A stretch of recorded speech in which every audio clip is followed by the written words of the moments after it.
Hi, I'm Adam Stutz, And I'm Heather Watson. and this is the Broken Lens Podcast. So, what did we get up to this week? Not a whole lot for me. You and Yes, me and Destiny went to dinner the other day, which was really nice. I yes, got to crash a fancy dinner with you guys. yeah, it was wonderful. We had really good Italian food, and that pizza was still really good like the next day. So, Oh, good. I was debating how good my pasta was the next day. I had tortellini and yeah. it was fine, but I feel like I'm often disappointed with tortellini. Like I'm Really? not sure. Yeah, I feel like maybe the pasta to filling ratio is not what I want it to be. I prefer ravioli.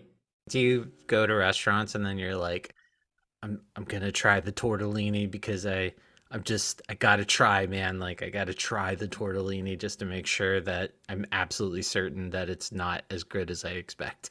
I've never thought about it that way. Like I've never gone in with that intention. But I mean it was like a specialty thing on the menu. I chose it for that reason and I wanted something with cheese. So Yeah, it sounded really good in the moment. And I do like ravioli a lot. And so that's sort of like the next best thing yeah, when ravioli is not an option. yeah, But yeah, it's a little disappointing. I mean, it's still fine, but yeah, it's just one of those things also. This is just like a bigger conversation of like how I feel about spending money and the cost of things lately. I yeah, just feel like everything is so expensive and the value or the quality has gone down so significantly. yeah, So it's yeah, like, do I really want to spend $29, which is what that dish was, on yeah, like a handful of tortellini? Like it was a small dish yeah, for that much yeah. money. It's expensive, and then you think about, you know, the fact that there are probably a lot of folks out there that can't do $29 tortellini. Yeah. I understand that. At the end of the day, like I honestly love to have food with like people at home, and I'd be just as happy like getting, a taco like off of a taco truck and Exactly, yeah. be very content. Yeah, that's my So, thought too, is like I feel like I could get the same satisfaction of or from tortellini from like Trader Joe's, yeah. which is not a good sign. I dig the Trader Joe's. Yeah, In fact, we have some of their ravioli currently sitting in our refrigerator right now. It's nice. delicious. I'm inviting So, myself over. How was your week outside of dinner with Heather Watson? it's good. I'm currently nursing two sore shoulders from vaccinations, my COVID vaccination in my left arm and my flu vaccination in my right. Fingers crossed that I don't have terrible side effects, although I am feeling, I think, a bit woozy. So I don't know. We'll see. We'll see how it goes. This week's episode, I had the opportunity to speak with Nyx Lewis-Schmidt and Jose Hernandez Diaz, and I had a really just great conversations with both of them. My conversation with Jose was very wide ranging. We discussed our love of hip hop and kind of talked about that at length, and he talked about how that had an outsized impact on his work as a poet. And I really enjoyed talking to him about kind of what he sees as his definition of surrealism, how that impacts his, what the difference is between saying doing like more lineated poems versus like using prose poems, and how improvisation is really important to him in terms of generating work. So it was a great interview. I really, really like talking to him, and he's doing some pretty amazing things. Yeah, and speaking of the music, I just had to say that I love the song that he chose for the playlist. Hmm. It's Easier Said Than Done by the Sacred Souls. And Yeah. I've never heard them before. That style is totally my speed, so I really enjoyed that. And that's also just a good reminder to everybody that we have a curated playlist on Spotify, so go check that out. We do. A few of the song selections, I should say, are by Heather and I, but for the most part, it's all of our contributors providing us with songs, and the playlist keeps growing, and, we'll see how long it gets. So might be a couple of hours worth of music eventually, which would, might be nice. In fact, I did get feedback from another one of our contributors that they've been enjoying listening to the playlist. Oh, So, good. That's yeah. great. That's what it's there for. Yeah. We chopped it up over music and Jose's writing, and he has two books coming out as well. So we'll put links to info about the books in our show notes, and certainly we encourage our listeners to go pick up copies when they come out. My interview with Nyx Lewis-Schmidt was also wonderful. We talked about a lot of different subjects. They have these wonderful short poems in issue 3, and we talked about compacting, like shorter verse versus, longer verse. They talked about incorporating really important aspects about their identity into their work in terms of their queerness, being neurodivergent, a disability. And we talked about the, confessional and how it shows up in their poetry. And I relayed my own passion for confessional poetry to them, and it was a great interview. They also discussed a lot about how fantasy novels are really important to their writing, and some science fiction, and how those elements end up influencing their perception of the world, while also they emphasized how fantasy as a genre really does create opportunities for empathy and compassion. It was a great conversation. They have a very adorable cat that kept interrupting the interview and wandering around. These were great interviews. We had a really good time, and I'm excited to share them. Yeah, can't wait to hear them. Without further ado, here are my interviews with Jose Hernandez Diaz and Nyx Lewis-Schmidt.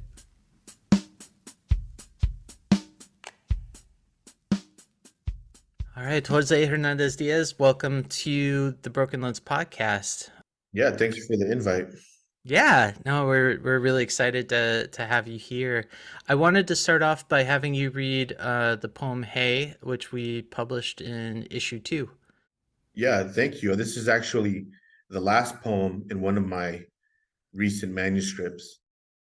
Hey, with the intention of going to an independent bookstore with you, both of us fed up with the machinery of capitalism, consumption, the greed.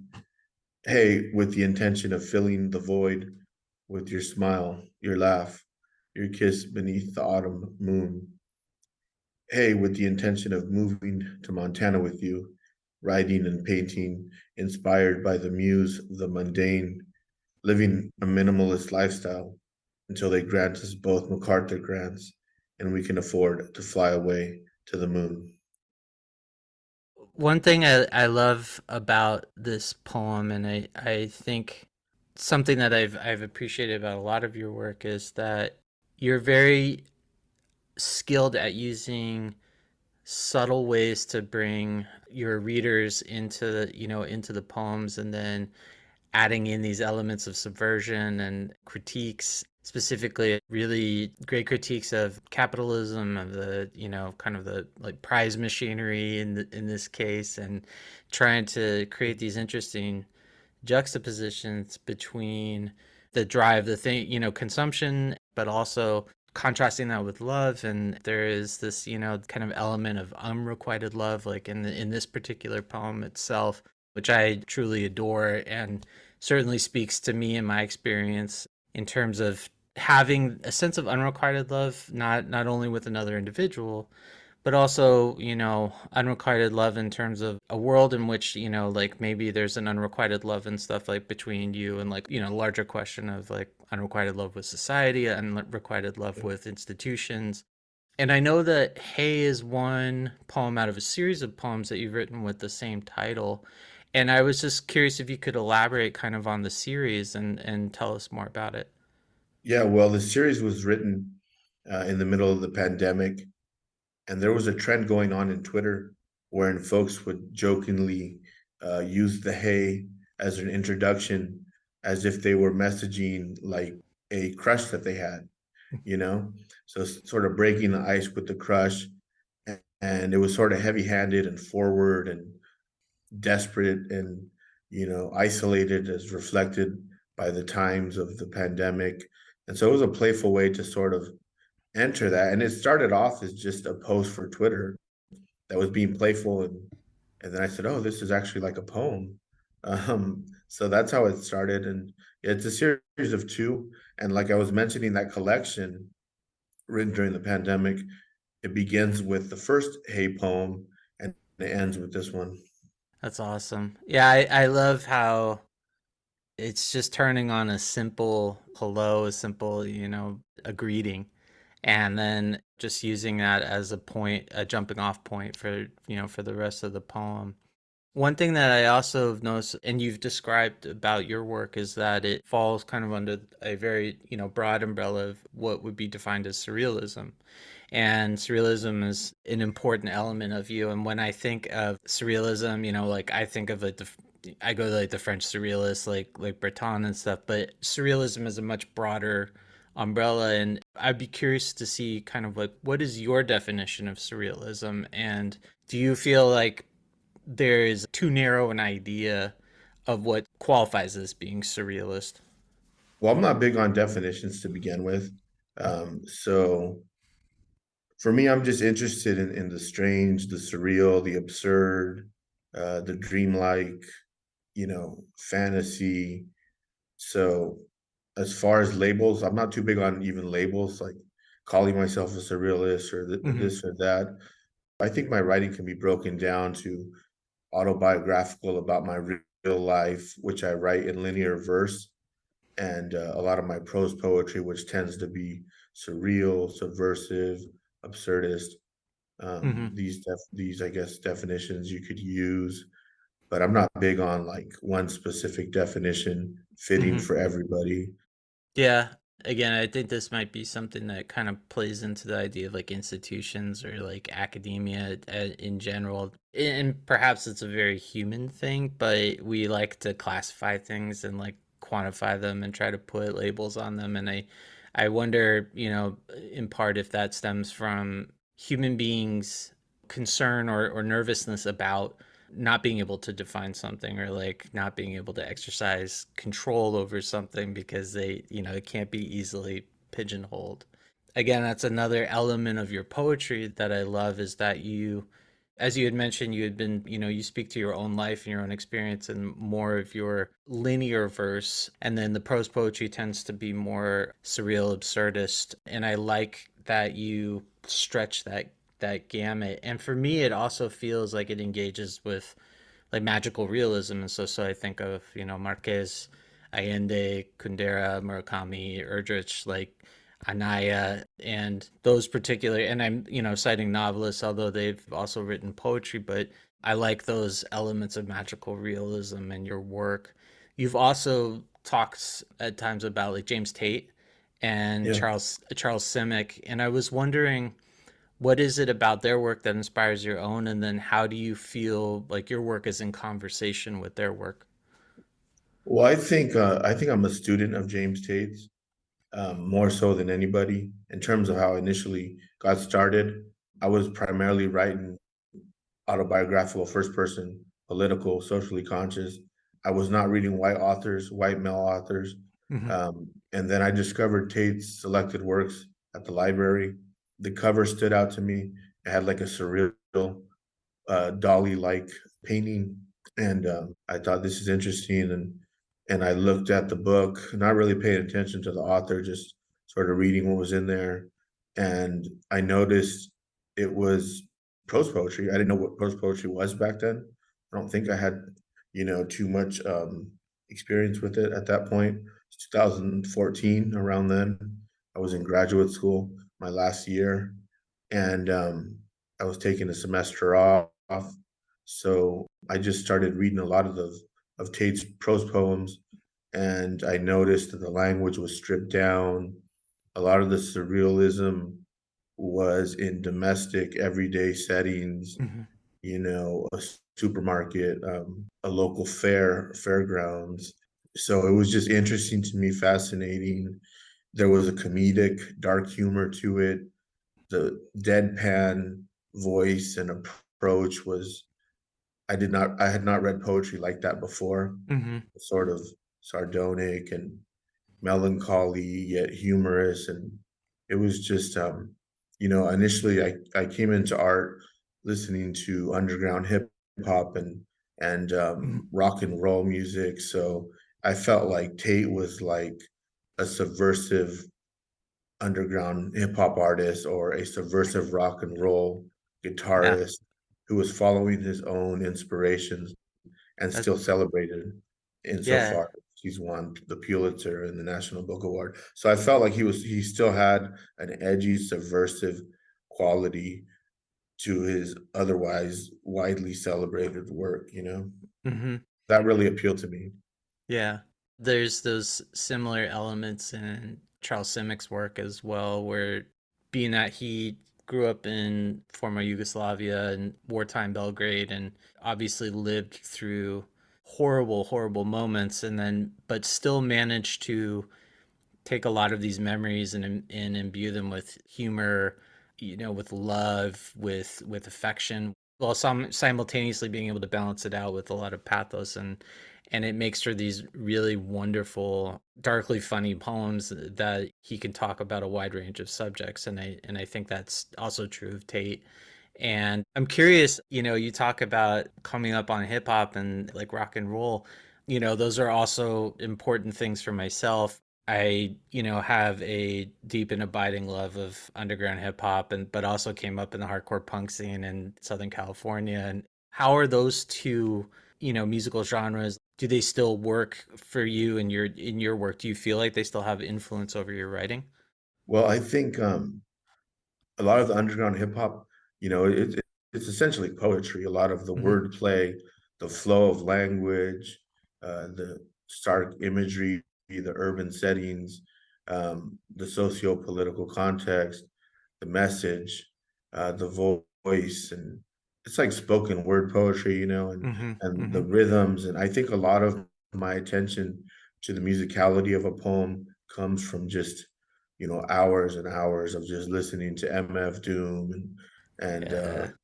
a lot of these, rhyme sayers, rappers, and Atmosphere, and Hmm. all these rappers that I just listened to, and back then I wanted to be like an underground rapper poet, but I was not reading enough, and so I didn't have my voice, and but I think some of the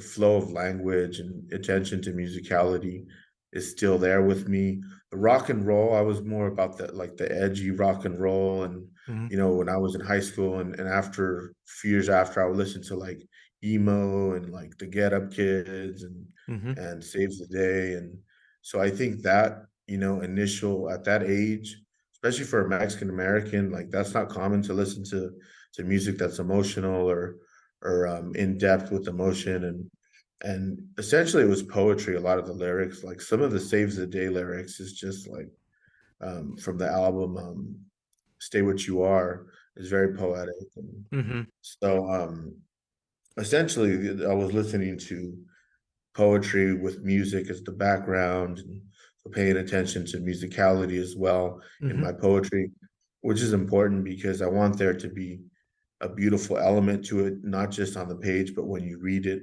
that there's like a subtle musicality, I would say. Yeah, absolutely. For me, I think of Sage Francis, MF Doom, of course, even Slug from Atmosphere, who has written deeply emotional work and I think kind of tapped into a sensitivity that may in some other areas of hip hop and stuff may not be as much of an influence. And I think about innovators like Freestyle Fellowship and AC Yeah. Alone and all those guys. And then on the flip side, thinking about like hardcore, and I think of obviously like Black Flag, Alice Bag Band, Circle Jerks, like Bad Brains, and like kind of like original hardcore originators and 80s. exactly like Yeah. LA scene, like LA early 80s, decline of the Western civilization, like, hardcore and punk. And so those bands all, they delve into the surreal and to the absurdities of life. And I think do a great job of capturing kind of the violence, the rawness of our collective experience and stuff, and also heightened anxiety as well. At the same time, being playful at times and very, very funny. And there's certainly a lot of humor to be had there for sure. Another thing, well, Rage Against the Machine was one of the first bands I really got into in terms of like I would read the lyrics and I would say, "Oh, this is poetic," and Mm-hmm. I would try to write like knock off poems of their songs, and I wanted to be in a band and take over the world like that.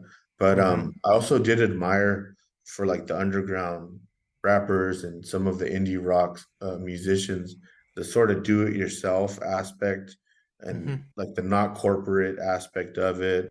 Especially when I was younger, I was really into that. I grew up first generation Mexican American. My parents are immigrants, and my father worked like backbreaking labor and for Mm-hmm. minimal pay. So I always had an edge to me that, even if I went to Berkeley or I was getting these degrees, I was always aware that there's people, working difficult labor and being exploited. And so it left sort of this existential angst to me that I think permeates a lot of my work. I love how your work infuses your heritage and your experience into it. It's beautiful because it gives an unvarnished tapestry that is very complex, and you were able to roll a lot of emotion into, relatively short spaces in terms of creating these tapestries that weave anger, love, sadness, beauty, all of these really important components of the human experience and stuff into your work. And so that in of itself, to be able to do that in such a small space, I mean, it's an amazing, experience as a reader to be able to see that and watch all of that unfold. What is it about the form of the prose poem that you find so attractive? Do you feel like maybe it's a more effective form than others in certain instances? Like maybe a certain poem requires more versification or lines that are more heavily enjambed as opposed to prose. What is it about the prose poem that you find so attractive? Well, I think initially I wanted to be a short story writer, so there was an interest in prose and storytelling, narrative, and I think with prose poetry, there's less obsession in the drafting process with the line break initially or at all. So, it's more accessible, I think. And I just saw it as a canvas for me to explore the surreal, absurdist themes. I grew up bipolar, and a lot of the work was like therapy to me, and making sense out of what I was going through, and it kept me out of trouble, and so but yeah, I think the prose poetry, it was accessible. Also, the condensed aspect of it, like I like short stories, I like short fiction, Mm-hmm. but it was just so condensed that it was just more immediate and impactful, Mm-hmm. evocative in the condensed packaging as opposed to the longer story, the Mm-hmm. short story. So I think that's what spoke to me. And also the hybrid aspect, I could mix in my poetic influences with metaphor, the musicality.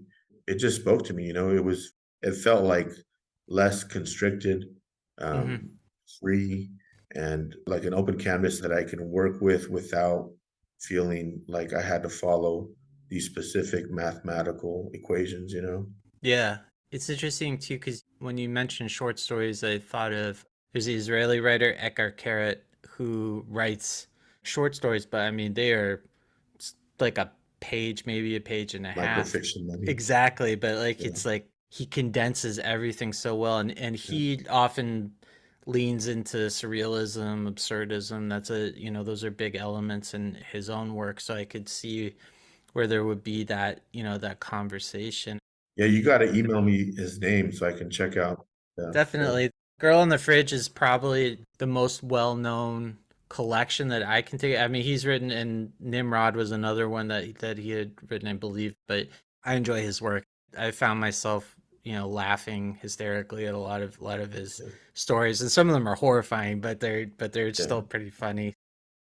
I also like that your work brings to mind the poet Ana Carete, who we also published, I believe it was in our first issue, and she has a wonderful use of like kind of pop culture and cultural allusions, and I think there's an interesting kind of conversation there too, because I feel like you have those elements as well that are present in your work, but There's also a very like timeless quality to a lot of your work, and I think you have a wonderful dialogue with history. There's a historical nature to your work and stuff. I think of some of the poems that I'm thinking in particular of one in which you had it's a poem about a jaguar, and the jaguar is in conversation with Emil Zapata, and like there's a whole conversation there, but it's infused with history, but it's also very immediate, and there's something about it that doesn't feel like you're, trying to write like an ode. There's nothing like old fashioned about it. It's punchy Yeah. and has that rhythm to it.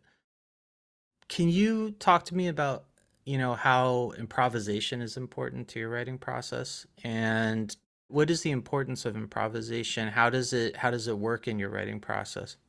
Well, I think like I was mentioning MF Doom, Dean Young, also the poet, Hmm. they seem to come up with these random lines, the associative leaps, the juxtaposition that was interesting, right? Hmm. Like we talked about underground hip hop, definitive juxtapositions. Like even the title Oh, spoke to me, you know? Yeah, LP and I'm thinking Company Flow, yeah, Cannibal definitely. Ox. Yeah, Cannibal Ox. definitely. Oh, I would sit in my room and listen to Cannibal Ox, and I would just be in awe of the Yeah. lyricism, and the beats were awesome and futuristic as well. I was always into that, with hip hop, and I would listen to freestyle battles, and I was just into jazz music, Mm, free jazz, and I was just always fascinated by it. But then I started realizing that in my work, in order to be more productive, I could start initiating the improvisation process by working with prompts. And mm, initially, I was against prompts. I thought it was manufactured or that it was not really inspired, mm-hmm, There was something fake about it, fabricated. But then I started teaching workshops and I had to produce prompts for the generative workshops. And I started to fall in love with the process and being active participant in the creation of poetry. And now a lot of my work, it comes from producing a prompt and responding to it mm, so that I can have it for my class and so that I can have work to submit. And yeah, I think throughout the drafting process, there's a lot of improvisation and wordplay. And yeah, as far as what I think about improvisation, I think it's just it's like the heartbeat of creation mm-hmm. and poetry. Yeah, you bring up jazz. I mean, jazz has also been a really important influence for me. I cut my teeth on John Coltrane and then just kind of, went from there. And then it was Miles, and then it was, Monk, and then eventually found my way to like Ornette Coleman and a lot of like Wayne Shorter's later work, like before he got into, Weather Report and a lot of the fusion stuff. Herbie Hancock, of course, outsized influence on hip hop. So I mean, that definitely makes a lot of sense to me. You also, you just mentioned, in addition to being a prolific poet, you're also a teacher. If you could share with our audience, how teaching informs your writing practice. Yeah, well, initially I was afraid to teach. I didn't see many teachers like me. Um, I grew up in Northern Orange County, Southeast LA, and I never had one Mexican American teacher. I pretty much had white female teachers. Hmm. They were great teachers, though. I'm not going to knock them. But I did not see a lot of diversity, especially in the English department, right? So the first Latina teacher that I saw was my older sister, who Mm, was an English major, and I think that's what sort of made me want to be an English major, and also the experience with my high school English teacher influencing, inspiring me. hmm. But yeah, I mentioned the bipolar, and I just felt anxious about speaking in front of people. And eventually I started writing a lot, publishing a lot. And I told myself, if you can publish in the Yale Review a prose poem, you could probably do a workshop on prose Hmm. poetry. Right. And eventually, some magazines reached out to me and said, "Do you have any workshops that you want to teach with us?" And so I did it. I was terrified initially, but I had to do it, and I learned along the way. And that's how I learned about preparation and lesson planning before that I was like sort of just improvising everything, And Yeah. so that sort of taught me a little bit how to be organized, professional, and also working with students, writers, with prompts and seeing the work that inspires them, and or doing close readings of a Charles Simic poem, or Mm-hmm. Claudia Rankine prose poem, and during the close readings and the discussion, it's just like it's top notch. It's a great Yeah. experience. I used to dread when I would have workshops because of like the social anxiety, Mm-hmm. but now I look forward to it, and I get a lot out of it. And initially I thought it was just a way to make a living, to make some Mm-hmm. money, but just like working with people, and they keep me going, they inspire me, and I can't say enough about that experience. Yeah, I can imagine that it's really gratifying when you have students who have like worked really hard on poems in your course, and to see them turn around and be able to publish the work, get awards for Yeah, the award, and to be like, yo, like I was there and yeah, we were all in conversation, and this is like, that gratification must be like incredible, man. I mean, I feel like I've had some of the same experience just like by virtue of kind of the work that we've published, and I get it. I mean, I have, generalized anxiety disorder. I've got clinical depression. So I can understand the anxiety, the hesitancy about, about being able to jump into that environment. And yet the gratification is immense and overwhelming when you know that you're establishing community and working with people, giving them a platform and lifting them up. And that's huge. And you've had some great success in terms of your publication. And I mean, you've got two books that are coming out. Like, tell us more about the books that you're releasing. yeah. The one coming out in February, technically March of 2024, it's called Bad Mexican, Bad American, Mhm. published with Acre Books, University of Cincinnati. It's technically my second full length, but it's being published as my first full length. My first full length is The Parachutist, but it's going to get published as my second full length with Sundress Publications. So that one's going to get published next January 2025. And then I have two full length manuscripts that are ready. One of them is called The Lighthouse Tattoo, and the other one I'll save the title for another day. But Nice. that one's ready to go. They're both being looked at by presses right now. And then I'm just working on a chapbook manuscript currently. So a lot of my work is organized, the first half being linear first, and the second half being prose poetry. Mm. And that's how all my collections are in terms of the full length collections. And I have the Fire Reader, which is a chapbook of prose poetry, and that was published in 2020. For our audience out there, definitely go check out Jose's books and pick up copies, especially for the new books that are going to be coming out.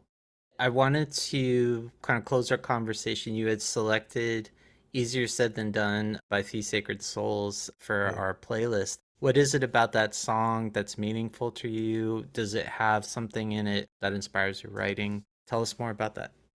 I think it just sort of represents where I've been living the past 20 years or so, Southeast LA, Norwalk, California.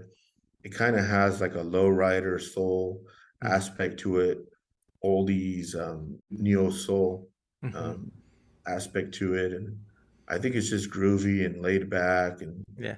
and some wise lyrics. And I think easier said than done is kind of a cliche, but they make it interesting. And yeah, I'm just really vibing with that band, their music. I play it in my car like every day. I Yeah. just switched it up like yesterday to another band, Duran Jones and the Indications, which has Huh. a similar like neo soul vibe to it. You'll have to send that one over to me because I'm always looking for new stuff. I've been really feeling this band. I think it's La Loma. They're based in LA. I don't even know how to describe their music, but it's just groovy. They're a three-piece and they just have a really, really great, like warm, vibing sound. I definitely love it. There's another band, it's called Chicano Batman, Oh, dude. and they're like rock and roll mixed with like soldies, so Funk, like, yeah, funk, yeah. yeah.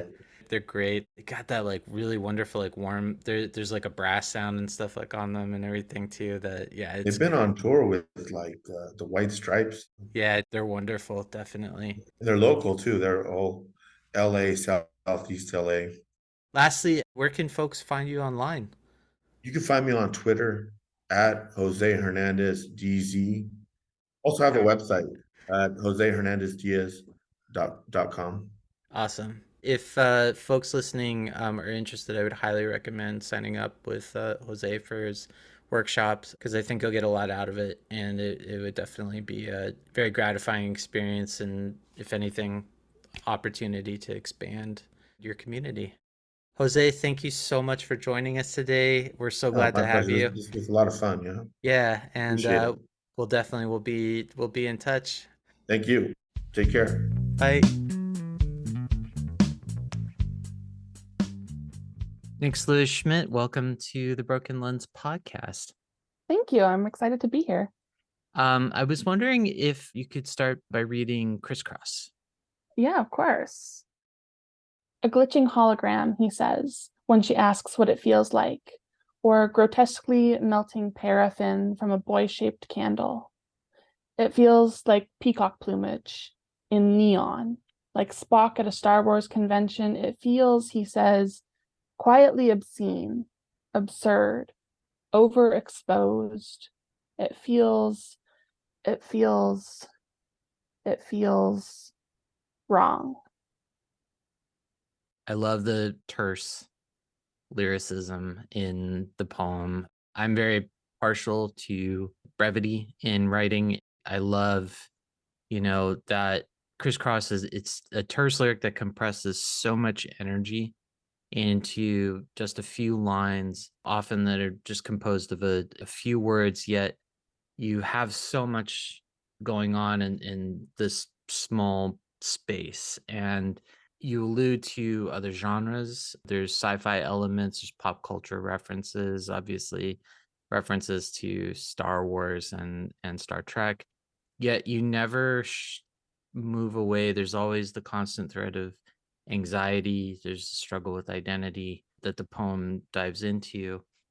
And I guess I wanted to start by asking, when approaching writing your poems, do you feel like you gravitate towards shorter or longer lyrical pieces, more naturally? And what forms do you find yourself like gravitating towards normally?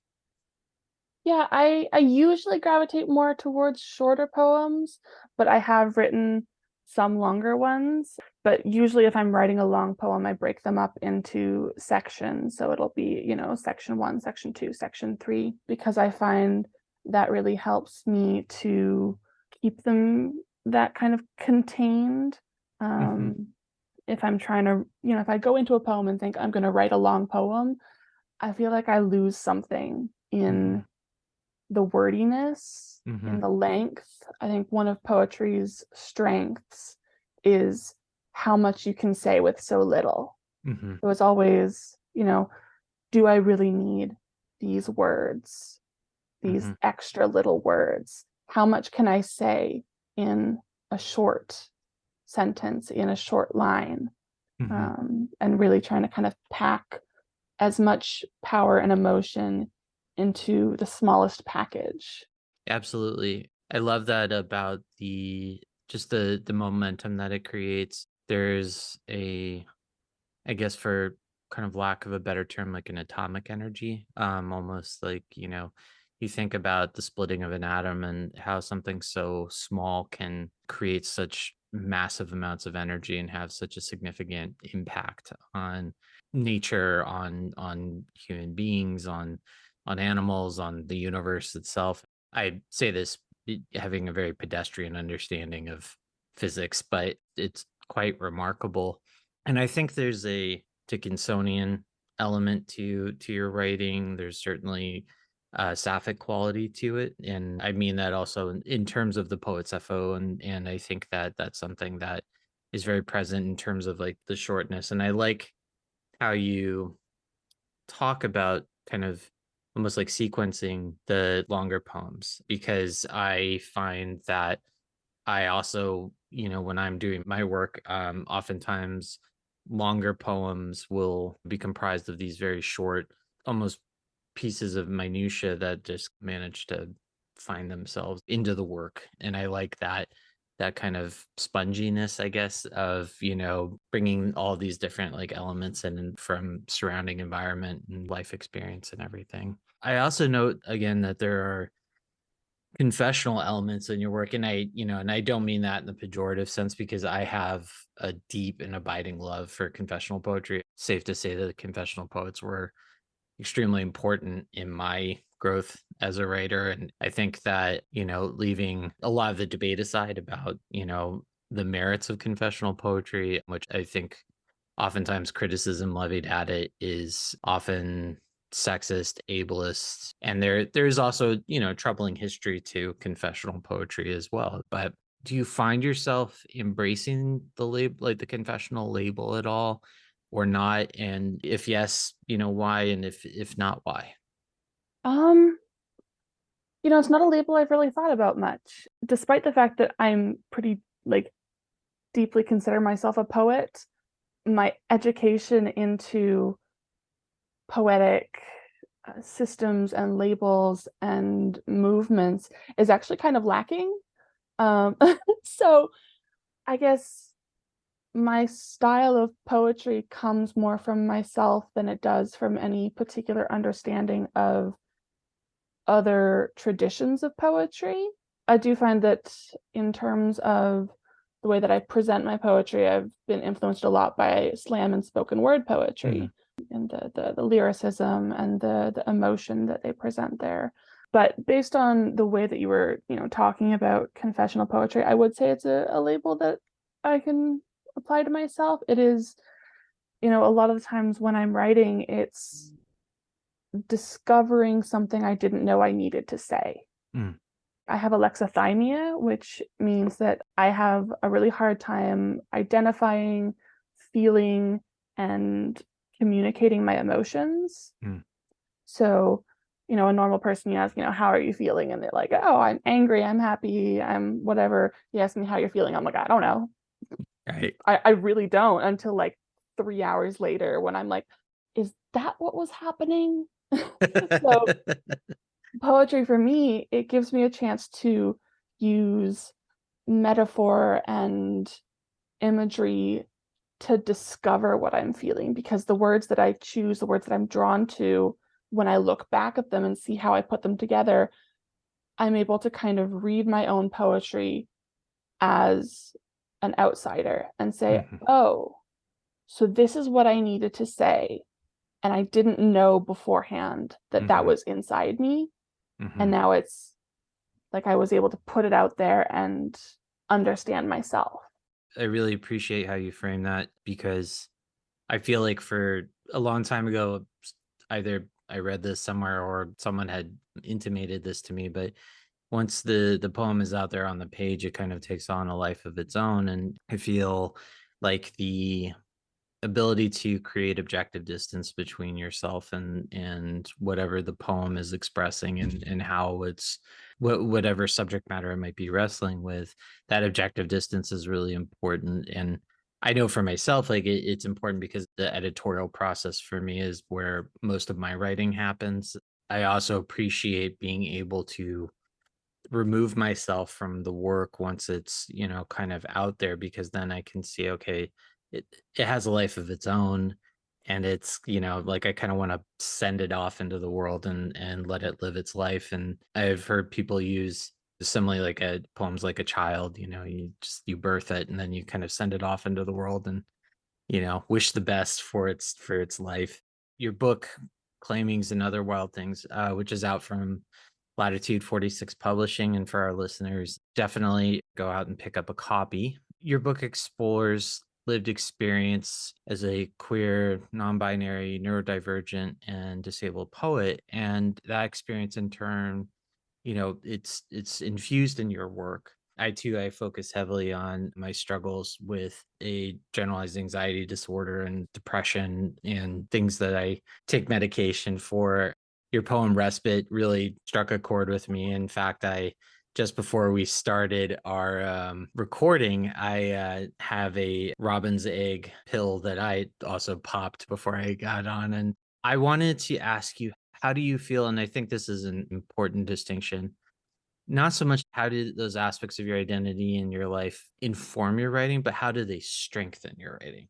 Because I feel like there's an important distinction, because for a long time, I know for myself that I often saw them as being barriers or impediments, or using that language of problematizing whatever struggles or challenges that someone faces. And certainly my circumstances in the scope, being a cishet white man, but with my own struggles and stuff, certainly I don't want to compare myself to so many people who have struggled with much deeper and abiding challenges and everything. But I love that there is a strength and vibrance in your writing. And I would love to hear you talk about, like, how do those things, those aspects of your life, make your writing stronger, make you stronger? Yeah, I'm kind of of two minds of that question, because on the one hand, I definitely agree that my struggles and the things that, I've been through, and my mental health and like my disability gives me a strong emotional place to draw from. But I also, it brings to mind kind of the mythos of artists like Vincent van Gogh, where it's this idea of, his plight made him a great artist, when that's patently untrue. Right. He produced the majority of his work when he was receiving treatment for mental health, and when he was not receiving treatment, his ability to produce work suffered, and he ultimately died by suicide because he wasn't able to regulate his mental health, and therefore we lost a great artist who could have produced so much more. So, I always struggle with that idea of valuing my depression and my anxiety and things like that, because yes, there is so much that can be brought to light out of darkness, but it's also that romanticization of illness, this idea that it has to be dark in order to be beautiful. It's definitely been a bit of a journey for me in terms of realizing that not all of my poetry has to be sad or angry. When I started writing originally, I wrote a lot of depressing poetry because that's what I thought had value. And to become a better poet, I had to become more complex than that. I had to accept that happy poetry isn't bad poetry, which is something that I think the poetry community has a problem with, because it sees, happy or loving as saccharine, as something oversweet. And we really need to find a balance between the two, of valuing darkness and valuing light, and the way that those two things together are what create beauty, not one or the other.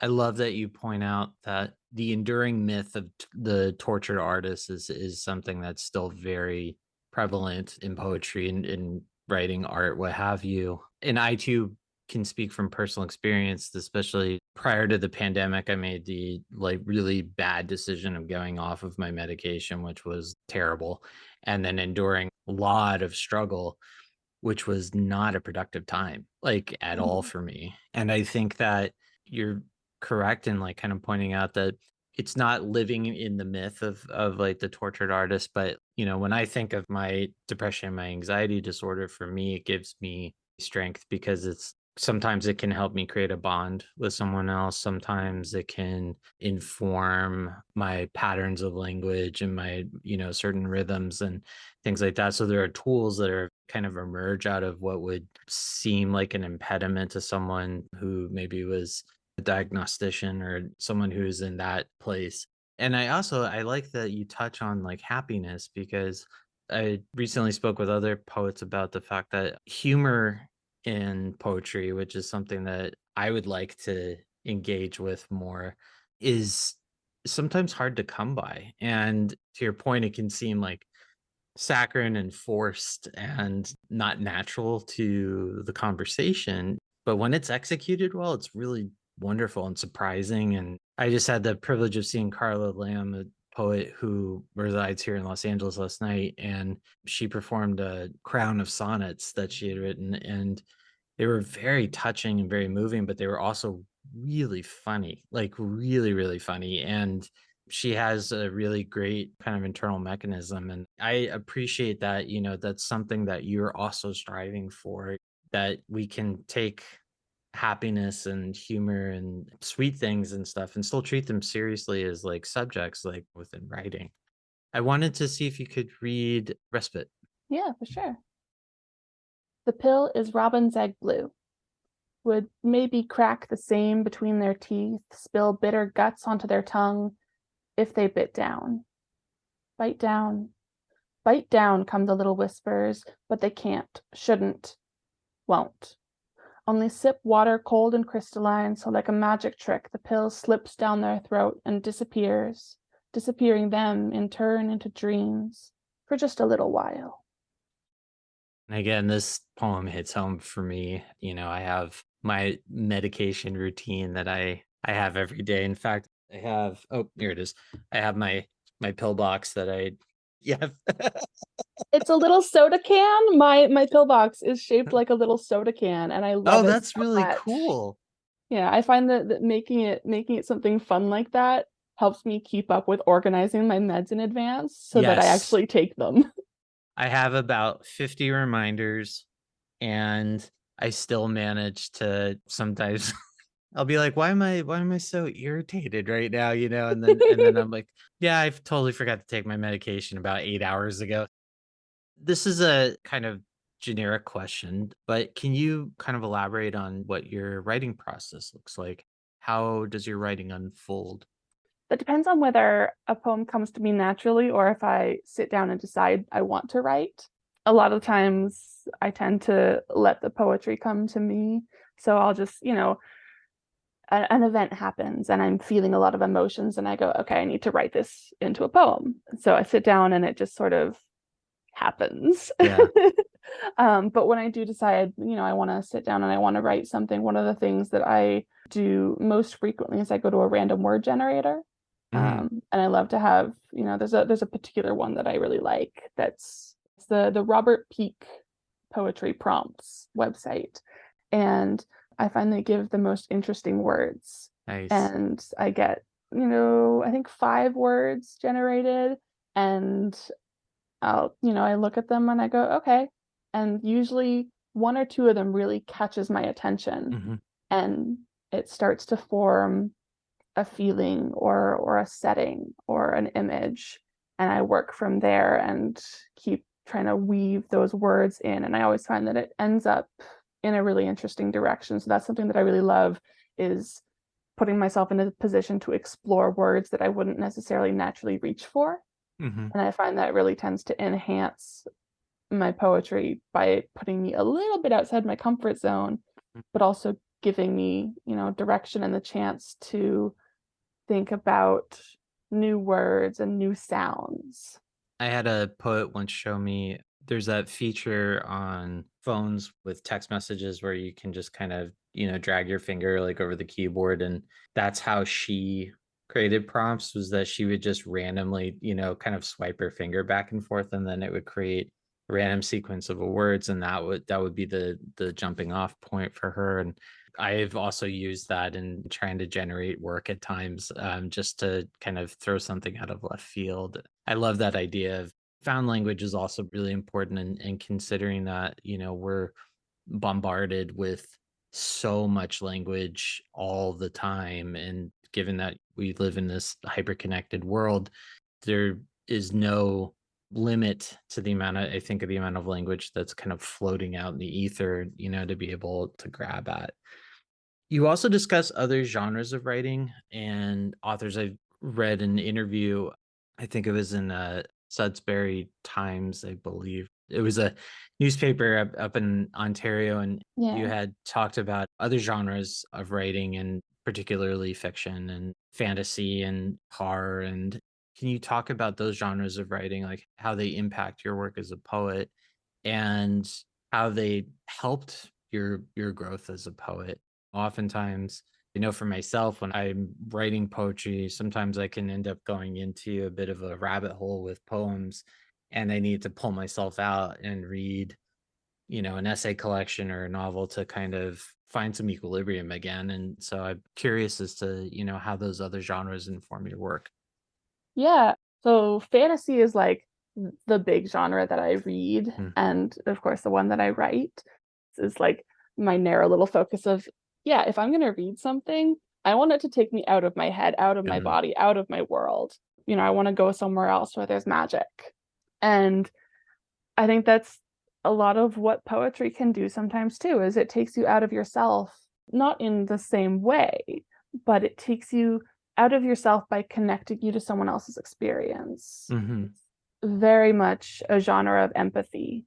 mhm, And fantasy helps you kind of to understand the mechanisms of releasing yourself from your body mhm, and releasing yourself from yourself to go elsewhere and mhm, to be somewhere else and someone else, because it requires that sort of suspension of disbelief.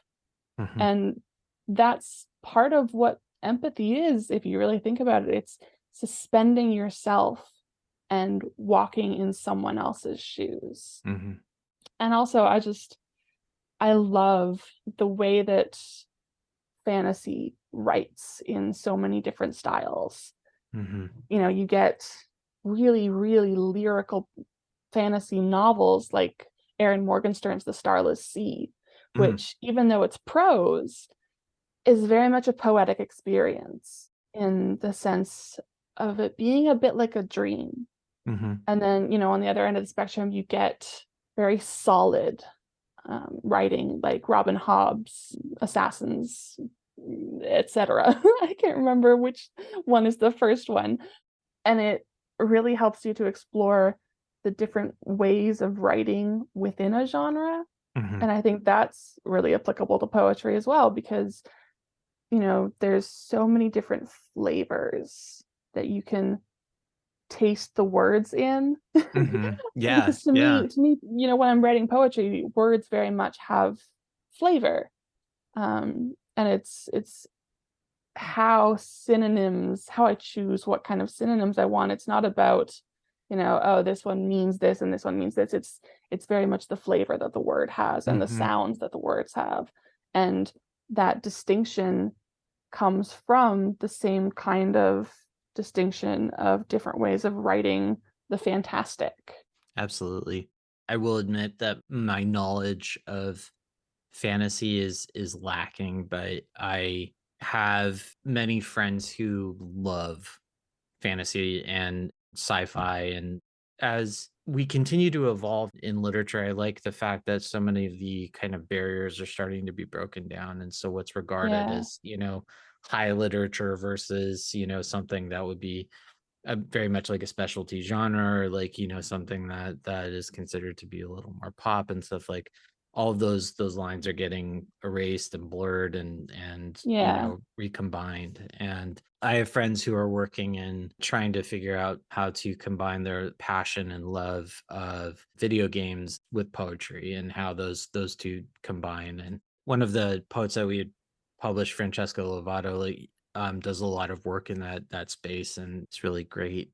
I love what you said about empathy. I think it goes to the heart of writing, and in that, what we're trying to do is to ultimately to be able to express our humanity, but also being able to build and grow more connections to other Mhm. people's humanity, and trying to create those bridges and avenues for people to build empathy and to build compassion and build awareness, build consciousness.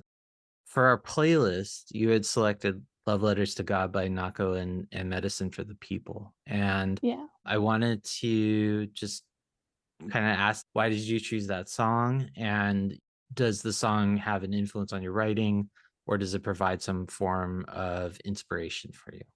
Yeah.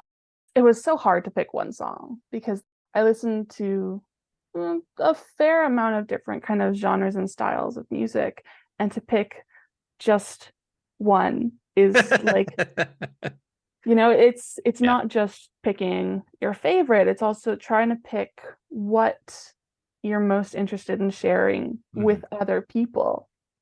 And ultimately I decided on that one because it's a song that I really like. I think it's so beautiful, and it really raises emotions in me that I just sort of sit and listen and feel. And it very much, the way that it is styled and the way that it is written is reminiscent of spoken word poetry to me, which is of course one of my main influences, and one of the, if I'm gonna be, I'm less likely to read poetry, I'm more likely to listen to poetry. I'll have binges of just going through all the button poetry playlists and just listening, because there's something so alive about someone putting their words in their own voice, and you get so much from their intonation and the little pauses where they pause for breath, and I feel that life in that song.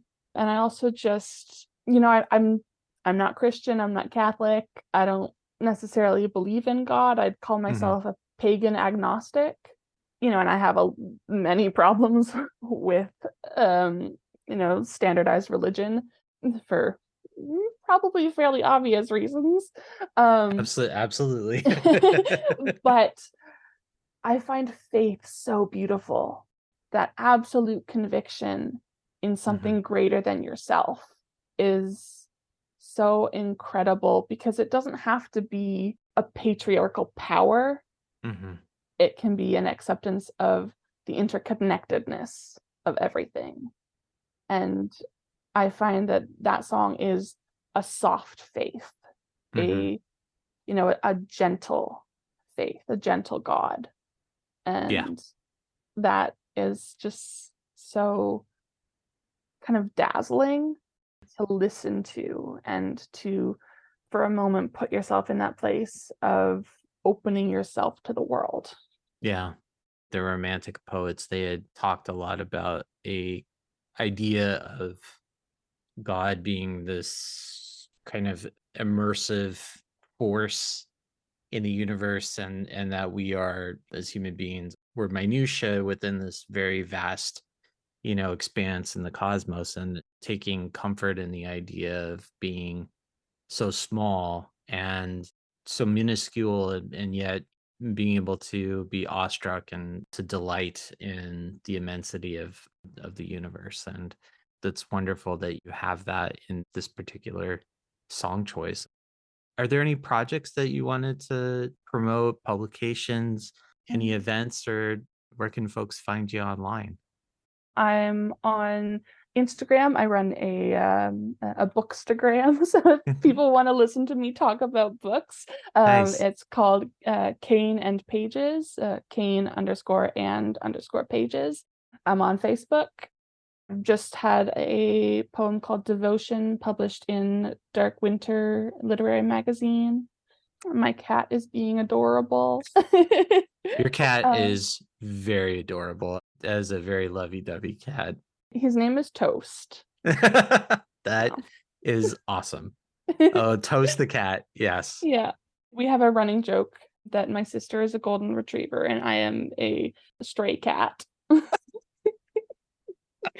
And I'm like, I might want pets on my terms and then go away. I like But it. my sister's like, hey, love me. I love it. Well, Nyx Lewis-Schmidt, thank you so much for joining us today. This has been wonderful. I really appreciate it. And we will be looking forward to more of your work coming out. Thank you. Thank you so much.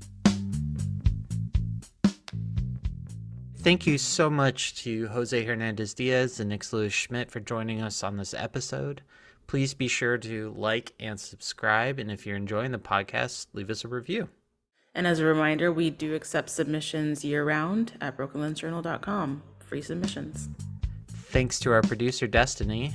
Our theme music is composed and recorded by Art Santora. I'm Adam. And I'm Heather. Thanks for listening. Bye. Bye.